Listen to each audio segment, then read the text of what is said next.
At eto na nga po ang susunod na malaking hamon para sa Smart Gilas Pilipinas. Makakalaban ng ating Blue Boys ang the only remaining undefeated team dito sa William Jones Cup, ang South Korea. Magandang gabi Pilipinas, Magumar dyan kasama one of the 25 greatest to ever play the game of basketball sa ating sulok na mundo, si Coach Ronnie Magsano. Ang Pilipinas ay mabilis na bumalik sa winning note pagkatapos matalo sa Jordan.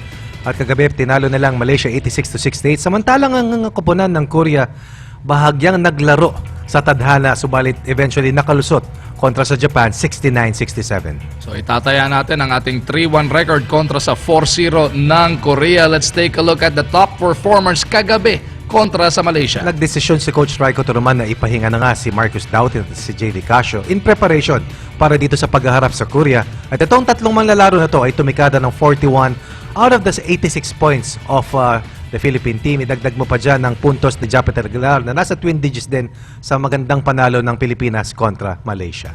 So si Cristio nga at ang kanyang shooting ang nagbida doon.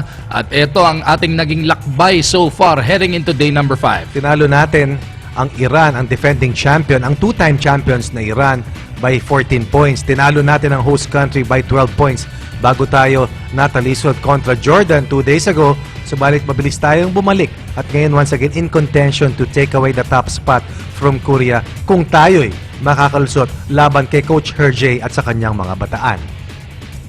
So eto, patuloy ang aksyon dito sa day number 5. Ang Korea, ito po ang kanilang mga inaasahan ng kanilang sinasandalan. Si Oh, si Yang at si Kim Joo-sung ang bumomba kagabi kontra Japan. Tignan natin ang production nitong tatlong manlalaro na to. Yan ay a total of 50 points from 3 players out of the 69 na kanilang itinala. Wala si TJ Moon, wala si Ha sa leading scorers dahil sila ay dapat hindi na maglalaro. Sila ay pinasok nung last 7 minutes ni Coach Herjay dahil sa takot na baka sila ay maungusan ng Japan, and eventually yung presence nila was good enough for them to get past Japan by 2 points. Yun nga, no? Mga 7 minutes na lang nung naglaro yung dalawang key players na yon. At yan, napakalinis, napakaganti tignan na itong record ng Korea. Tambak ng 60 ang Malaysia, ibinaon ng 48 points ang UAE.